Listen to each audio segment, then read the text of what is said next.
이부터는 예언서 설명을 잠깐만 하고 본문으로 들어가려고 합니다. 요즘 저희가 함께 공성소에서 예언서 본문을 함께 읽고 있습니다. 다 읽고 계시죠? 예, 감사합니다. 그런데 예언서를 대할 때 우리 가운데 오해가 없으면 좋겠다는 생각을 하게 되어져요. 세상에서 말하는 예언은 뭐가 예언입니까? 앞으로 되어질 일을 신비하게 들춰내는 것을 예언이라고 말합니다. 미래 대예언 뭐 이런 거 있잖아요. 근데 성경이 말하는 예언은 그런 거 아니라고 몇 번 말씀을 드렸죠. 성경이 말하는 예언은 기본적으로 예자가 맡길 예자에 말씀 언자를 씁니다. 예금이라고 있잖아. 예금이 뭐예요? 우리가 은행에 맡긴 돈, 많이 안 맡겨 보셔서 맡긴 돈이 예금이거든요. 예언도 마찬가지입니다. 나에게 맡기신 말씀이 예언이에요.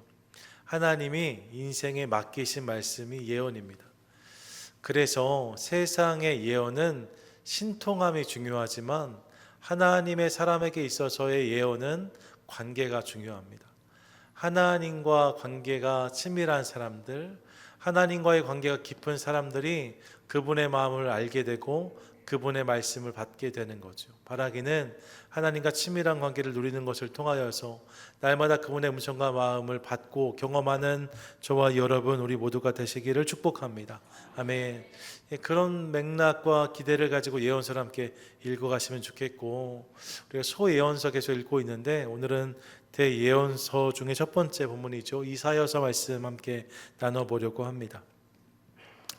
빠른 변화와 첨예한 갈등의 시대를 우리가 살고 있습니다. 세상이 변해도 너무 빨리 변하고요, 따라가기 버거운 시대를 살아가고 있습니다. 어떤 분들은 기술의 발전이 상상의 속도를 넘어선다는 이야기 하더라고요. 옛날에 우리가 상상한 것들이 현실이 되었는데 지금의 기술은 우리가 상상할 수 없던 것들을 먼저 이루는 기술들을 볼 때가 있다는 거예요.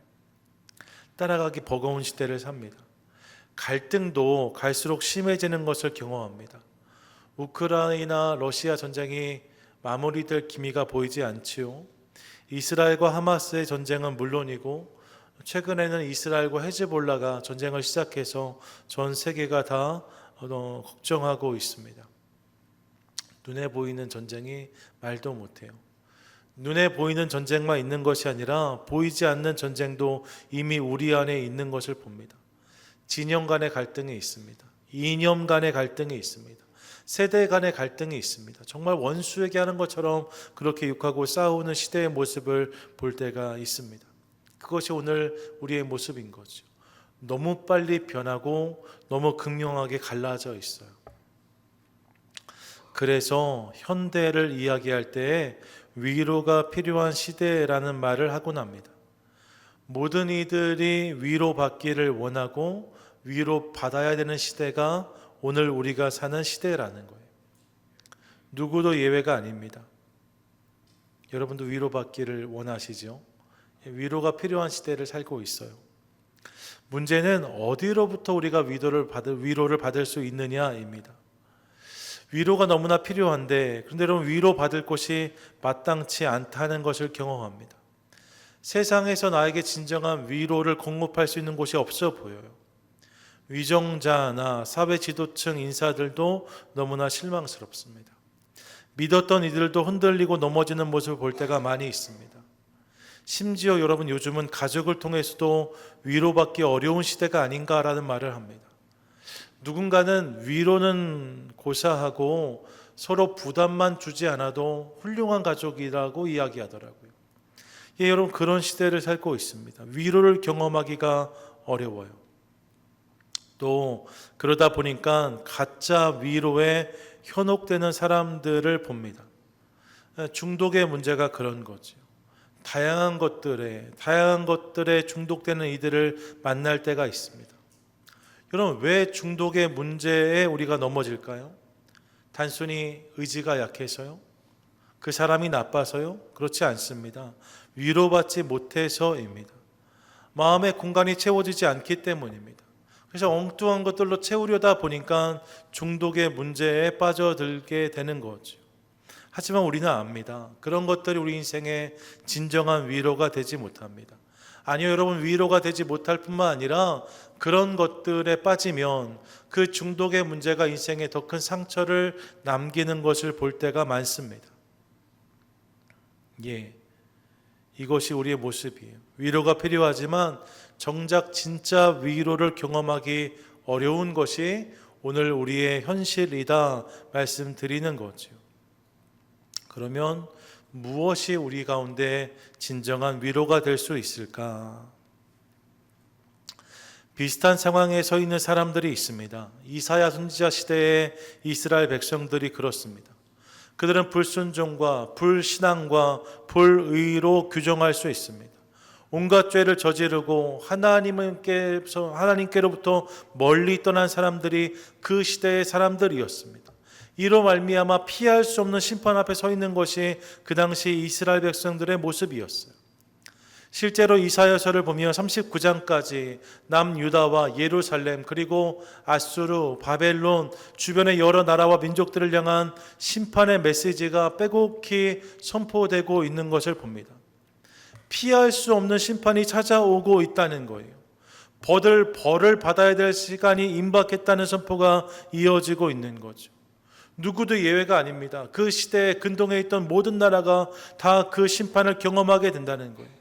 그만큼 시대가 어지럽고 혼란했음을 알 수 있습니다. 하나님의 백성들도 주님 앞에 바로 서지 못하고 흔들리고 넘어지고, 아니 오히려 하나님을 멀리하는 모습으로 살아가고 있었다는 거예요. 그래서 심판의 경고가 이어지는 거죠. 실제로 이사야 선지자 사역 이후에 약 100년 남짓이 지난 다음에는 남유다의 엄청난 패배와 멸망이 임하게 되는 것을 확인합니다. 경고만 주어진 것이 아니라 실제로 그 나라가 그렇게 멸망을 경험하게 되었다는 거예요. 성이 무너지고 성전이 더럽혀지고 나라의 지도층은 다 포로로 바벨론에 끌려가고 남은 자들은 그 땅에서, 회파된 땅에서 비참하게 살아야 되는 시간들을 경험해야만 했습니다. 이사야가 경고한 말씀이 그대로 그들에게 임한 거죠. 그리고 여러분, 이후에 근동의 패권 국가가 수시로 바뀌면서 경랑의 역사가 그곳에 시작되는 것을 봅니다. 이것이 이사야서의 배경인 거죠. 여러분, 너무나 위로가 필요한 시대입니다. 그런데 여러분, 기억해야 될 것이 있어요. 이사야 선지자가 39장까지 심판의 메시지를 쏟아냈는데 말입니다. 이사야를 통해 하나님 주신 말씀은 심판에 대한 경고만은 아니었다는 사실을 기억해야만 합니다. 39장까지 매섭게 심판이 선포되었는데 40장부터는 위로와 소망의 메시지가 이어지는 것을 봅니다. 40장 1절인데 같이 한번 읽습니다. 시작. 너희 하나님이 이르시되 너희는 위로하라, 내 백성을 위로하라. 아멘. 뭐라고 말씀하세요? 내 백성을 위로하라고 하십니다. 내 백성, 나의 사람들을 위로하라고 하세요.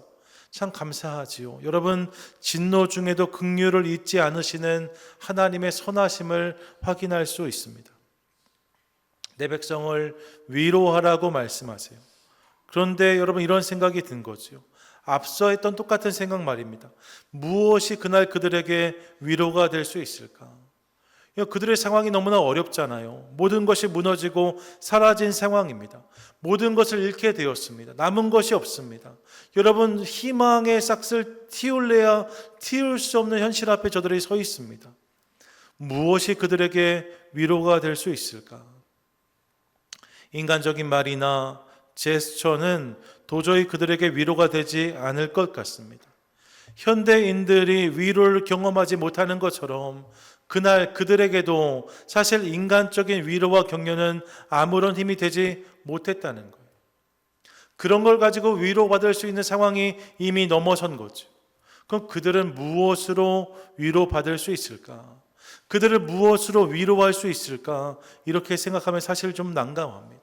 내 백성을 위로하라고 말씀하시는데 주님, 무엇으로 그들을 위로할 수 있을까요? 이런 생각이 올라오는 거지요. 근데 바로 그때 말입니다. 이사야 선지자는 하나님을 근거로, 누구를 근거로요? 하나님을 근거로 그 백성을 위로하고 격려하는 모습을 우리에게 보여줍니다. 이사야 선지자가 하나님이 그에게 내 백성을 위로하라고 하셨는데, 그래서 그들에게 찾아가서 화이팅 합시다, 힘을 냅시다, 아자, 이렇게 말한 게 아니었다는 거예요. 그는 그들에게 가서 하나님이 어떤 분이신지, 하나님이 어떤 일을 하시는지를 선포함으로 이스라엘 백성들로 하여금 다시 소망을 갖게 하고 있는 것을 보게 되어집니다. 하나님, 그분을 선포함으로 그들 가운데 위로와 격려를 전했다는 거죠. 예, 사랑하는 여러분, 이를 통해 주님이 우리 가운데 주시는 메시지가 있습니다. 하나님, 그분이 우리 인생의 가장 큰 격려요, 위로라고 말씀하세요. 이 사실을 기억하는 저와 여러분, 우리 모두가 되시기를 축복합니다. 여러분, 사람의 말이 아닙니다. 사람의 어떠함이 아닙니다. 하나님 그분이 우리 인생의 가장 큰 격려이고 가장 큰 위로인 것을 믿으시기 바랍니다. 아멘. 그래서 여러분, 하나님이 선포될 때 우리가 일어설 수 있어요. 하나님이 선포될 때 우리 다시 한번 힘을 얻을 수 있는 거죠. 오늘 본문도 그러한 위로의 메시지 중 한 부분이라고 할 수 있습니다. 하나님은 이사야 선지자를 통해서 당신이 어떻게 행하시는지를 알게 하심으로 당신의 백성들을 위로하시고 격려하십니다. 모진 심판을 통과한 이스라엘 백성들로 하여금 하나님을 바라보라고 말하고 있는 거죠. 이 본문들을 통해서 오늘 우리에게도 동일하게 주시는 주의 음성이 들려지게 되기를 소망합니다. 우리도 실수하고 실패하고 실망하고 낙심할 수 있어요. 그런데 그때 말입니다. 하나님이 어떤 분이신지와 그분이 어떤 일을 행하시는지를 우리가 기억할 수 있다면 비로소 거기에서 진정한 위로를 경험할 수 있다는 거예요.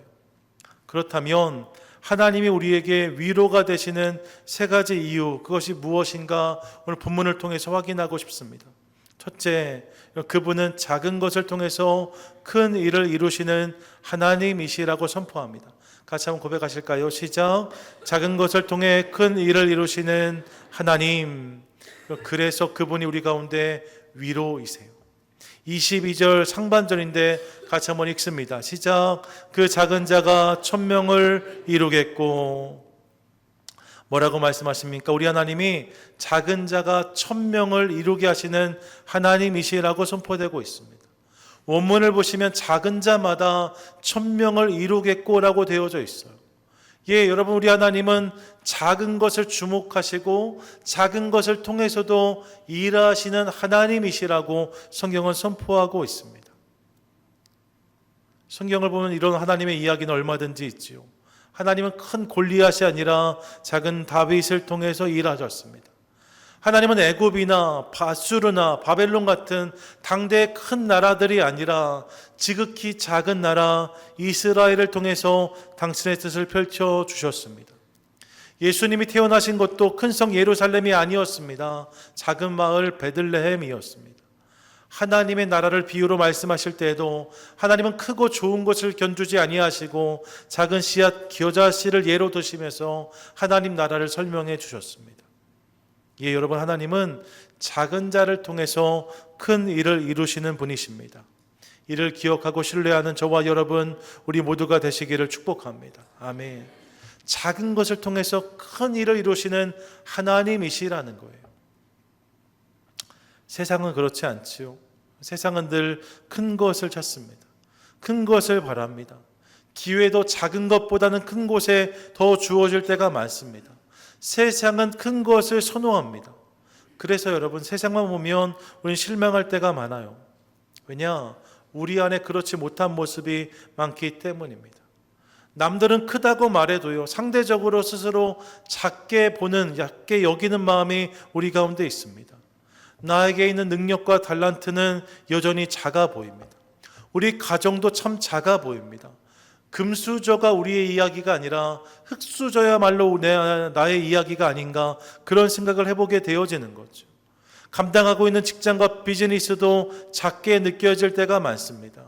교회를 볼 때도 우리처럼 작은 교회가 무슨, 이런 생각 얼마든지 할 수 있습니다. 그런 것이 세상의 눈으로 본 우리의 모습일 수 있어요. 하지만 여러분, 기억하십시오. 작다고 실망할 필요가 하나도 없습니다. 왜냐하면 바로 거기에 임하는 하나님의 은혜가 있기 때문입니다. 거기에 임하는 하나님의 은혜가 있습니다. 우리 하나님은 작은 것을 통해서 큰 일을 이루시는 하나님이십니다. 아무리 작을지라도 그것이 하나님께 붙들리면 하나님은 거기에 당신의 큰 이야기를 담아주십니다. 큰 역사의 도구로 그것을 사용하십니다. 실제로 오병이어의 기적은 어린 소년의 작은 도시락이 그 시작이었습니다. 5천 명을 먹이기 위해서 큰 갑부를 사용하신 게 아니에요. 작은 소년의 작은 도시락, 그것을 통해서 놀라운 일을 행해 주신 거죠. 작은 것에 충성한 자에게 큰 일을 맡기겠다고도 말씀하셨습니다. 작은 것을 통해서 큰 일을 이루시는 하나님을 선포하고 있는 거죠. 그리고 그 하나님이 오늘도 이 이야기의 주인공이 우리가 되기를 원하십니다. 그러므로 바라기는 이를 기억하며 나를 통해, 우리를 통해 일하실 하나님을 기대하는 저와 여러분, 우리 모두가 되시기를 축복합니다. 아멘. 작을지라도 그 작음을 통해서 큰 일을 이루시는 하나님, 그분을 소망하는 저와 여러분 되시기를 축복합니다. 아멘. 둘째로 또한 우리가 어떤 하나님을 만나는가? 우리 하나님은 약한 것을 강하게 하시는 여호와시라고 본문이 말씀하고 있어요. 같이 한번 읽습니다. 시작. 약한 것을 강하게 하시는 하나님. 22절 중반절인데 같이 한번 읽습니다. 시작. 그 약한 자가 강국을 이룰 것이라. 아멘. 우리 하나님은 약한 자를 강하게 하시기에 이것이 우리 가운데 위로가 됩니다. 이런 엄청난 역설입니다. 약한 자와 강한 강국은, 강한 나라는 어울리지 않아요. 강한 나라는 강한 자들로 세우는 것 세상에 있지요. 근데 하나님은 반대를 말씀하세요. 약한 자가 강국을 이룰 것이다 라고 말씀하시는 거죠. 누구 때문에 이 일이 가능합니까? 하나님 때문에 가능하다는 거예요. 여러분, 하나님은 우리를 향해서 약하기 때문에 쓸 수 없다라고 말씀하지 않으십니다. 약하기 때문에 쓸모없다고 말씀하지 않으십니다. 약하기 때문에 필요하지 않다라고 하지 않으세요. 오히려 하나님은 약한 자를 통해 당신의 능력을 드러내십니다. 성경을 보세요. 상한 갈대를 꺾지 않으시는 하나님을 선포합니다. 여러분, 우리 하나님은 상한 갈대를 꺾지 않으세요. 아니요, 가만히 들여다보면 상한 갈대를 꺾지 않으실 뿐만 아니라 여린 갈대를 붙드셔서 당신의 강력한 도구가 되게 하시는 하나님의 역사를 깨닫습니다. 그렇게 행하시는 하나님을 만나는 거예요. 갈대처럼 약한 이들이 있었습니다. 누가 그랬는가? 여러 인생이 그렇죠. 그 중에서도 전 예수님의 제자들을 떠올리곤 합니다. 예수님의 제자들 말입니다. 정말로 여린 갈대와 같은 사람들이었습니다. 겉으로는 떵떵거렸지요. 절대로 내가 주님을 떠나지 않겠습니다. 우리 주와 함께 죽으러 가자. 어디로 가든지 죽게 가겠습니다. 고백했던 그들의 선포를 기억합니다. 강한 것처럼 했어요. 하지만 그들은 하나도 그렇지 않았습니다. 우리가 이미 알지요. 예수님이 잡히시고 고난 당하실 때 말입니다. 그들은 하나도 빠짐없이 다 도망갔습니다. 누구도 남지 않았습니다. 다 두려워하며 숨었습니다. 예수를 모른다 부인하며 저주한 사람까지 있었습니다. 그렇게 약하디 약한 자들이 예수님의 제자들을 이었다는 거예요. 누구도 끝까지 주님과 함께하지 못했습니다. 다 도망갔어요. 다 숨어버렸습니다. 약했기 때문이에요. 그런데 주님은 그런 그들을 다시 부르십니다. 부활하신 예수님이 그런 그들을 형제라 부르시며 찾아오십니다. 그리고 그들에게 은혜를 주시고 성령을 주시고 능력을 주심으로 그들을 강하게 하십니다. 그 결과가 무엇입니까?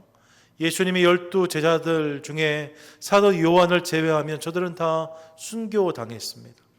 어떤 이는 십자가에 거꾸로 매달렸고, 어떤 이는 허리가 톱으로 켜짐을 당하였고, 어떤 이는 목 베임을 당하고, 어떤 이는 매에 맞아 죽기도 하고, 어떤 이는 극심한 고통을 당하기도 하였습니다. 이것이 다 이 12 제자들의 이야기입니다. 이미 우리가 12 제자 이야기할 때 나눴던 말씀들이에요. 그런 모습들로 그들이 최후를 맞이했습니다. 그런데 여러분, 그들은 각자가 생각한 땅 끝으로 가서 복음을 외치다 기꺼이 그렇게 목숨을 내놓았다는 거예요. 그들이 강한 자였기 때문에 그런 것이 아닙니다. 약한 자였어요. 그런데 하나님께서 그들에게 은혜를 주심으로 누구보다 강한 모습으로 최후를 맞이하고 있는 그들을 목격하게 되는 거죠. 어떻게 이 일이 가능했다고요? 하나님 때문에입니다. 약한 자를 강하게 하신 하나님의 은혜가 그들에게 임한 거죠. 그 일을 이루시는 성령께서 저들의 삶을 주장하심으로 감당할 수 없었던 일들을 저들이 감당하게 되었다라고 성경은 말씀하고 있습니다. 여러분, 우리 하나님은 약한 자를 강하게 하시는 하나님이십니다. 믿으십니까? 아멘. 그러므로 사랑하는 여러분, 약하다고 실망하지 마십시오. 약하다고 낙심하지 마십시오. 약하다고 도망하지 마십시오. 약하다고 숨어 있지 마십시오. 오히려 약하기 때문에 더욱 하나님의 은혜를 구하는 저와 여러분 될 수 있기를 소망합니다. 약하기 때문에 더욱 하나님을 의지하는 우리 모두가 될 수 있기를 축복합니다. 약하기 때문에 더욱 주님을 간절히 의지하는 저와 여러분 될 수 있기를 원합니다. 그때 그 인생 가운데 하나님이 놀라운 은혜를 부어주실 줄 믿습니다. 강한 자는 하나님을 찾지 않아요. 하지만 약한 자는 하나님을 찾게 되어져 있습니다. 하나님을 찾는 인생에 주님을 응답하세요. 그래서 약한 자를 강하게 하시는 거죠. 이를 기억하며 사랑하는 여러분, 나의 약함 때문에 낙심하는 것이 아니라 그 약함을 가지고 주님을 더욱 의지하는 것을 통하여서 하나님의 놀라운 역사, 강하게 하심을 경험하는 저와 여러분 우리 모두가 되시기를 축복합니다. 아멘. 끝으로 여러분, 세 번째 하나님의 모습이 있어요. 무엇을 말씀하시는가? 하나님은 더딘 것 같지만 때가 되면 속히 이루는 분이시라고 선포합니다. 이것이 우리 가운데 위로가 되는 거죠. 같이 한번 고백합니다. 시작. 때가 되면 속히 이루시는 하나님. 22절 하반절 같이 한번 읽습니다. 시작. 때가 되면 나 여호와가 속히 이루리라. 아멘. 뭐라고 말씀하세요? 때가 되면 하나님이 속히 이루신다고 말씀하십니다. 여러분, 이미 망한 나라입니다. 이미 심판을 경험했습니다. 모든 것이 무너졌습니다. 그런데 하나님의 때가 되면, 아직 하나님의 때가 임하지 않았다는 거예요. 하나님의 때가 되면 그분이 속히 이루신다라고 이사야는 선포하고 있어요. 이 선포가 그 나라, 그 백성들에게 위로가 되었다는 거죠. 여러분에게 여쭙고 싶습니다. 여러분에게 하나님은 빠른 분이십니까? 아니면 더딘 분이십니까? 여러분 어떠세요? 하나님이 빠르게 느껴지세요? 느리게 느껴지세요? 예, 종종 빠르게 느껴질 수 있지만 대개는 그분이 더디다 느껴질 때가 많습니다. 그분이 느린 것처럼 느껴집니다. 토끼 같은 하나님이 아니라 거북이 같은 하나님으로 하나님이 느껴질 때가 있습니다. 우리 생각에는 지금인 것 같은데 하나님은 아직이라고 말씀하십니다. 우리는 빨리빨리라고 외치고 있는데 하나님은 가만히 서서 움직이시지 않는 것처럼 느껴질 때가 있습니다. 그래서 때로는 답답합니다. 심하면 서운함도 올라옵니다. 여러분, 믿음이 약해서 그런 게 아니에요. 다윗을 기억해 보십시오. 다윗도 응답하지 않으시는, 그가 기대했던 때에 움직이지 않으시는 하나님을 향하여서 하나님 어느 때까지입니까? 라고 푸념을 터뜨렸습니다. 여러분, 하나님이 더딘 것처럼 느껴질 수 있어요.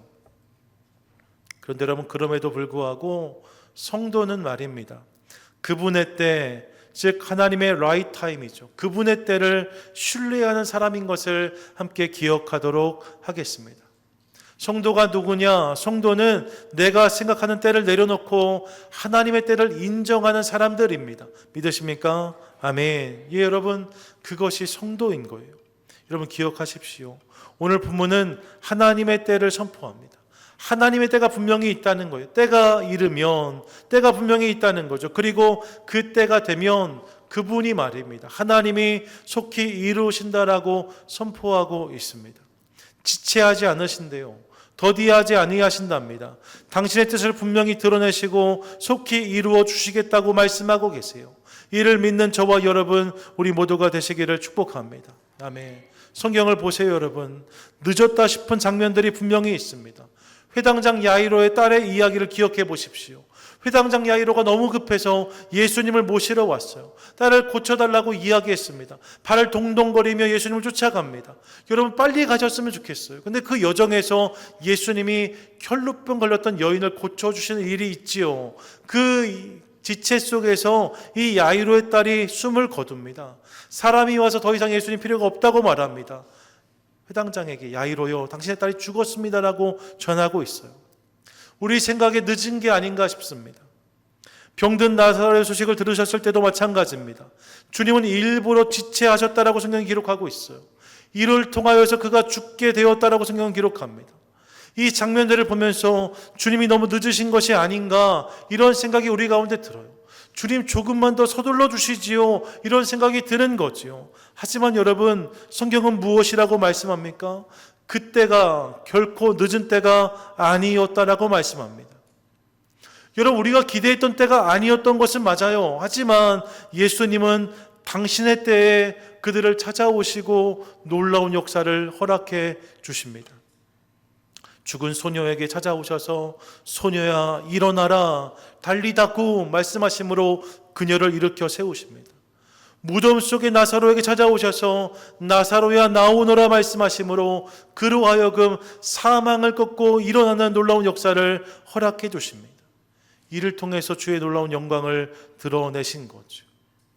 우리가 기대한 때를 기준으로 하면 늦은 것이었어요.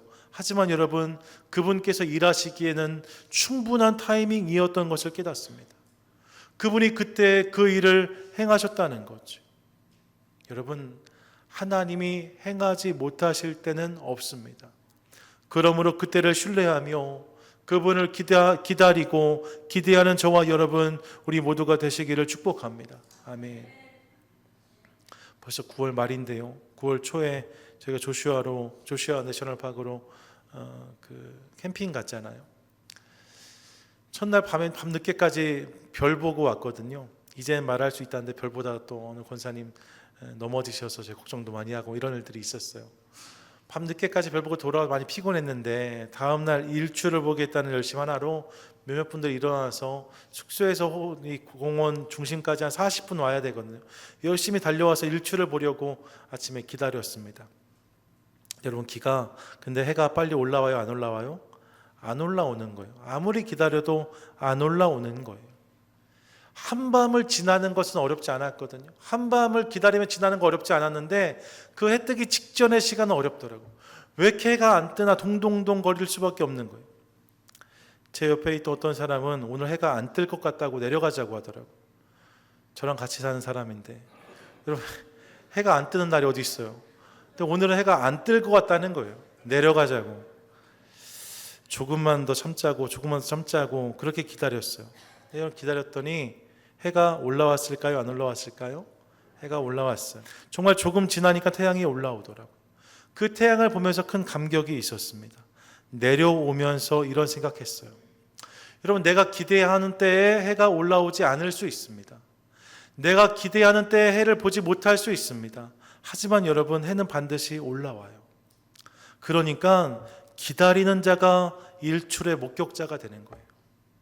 내가 원하는 때 해가 올라오지 않을 수 있지만 해는 반드시 올라오기 때문에 기다리는 자가 올라오는 해를 만날 수 있다는 거죠. 하나님의 역사도 그런 것을 믿으시기 바랍니다.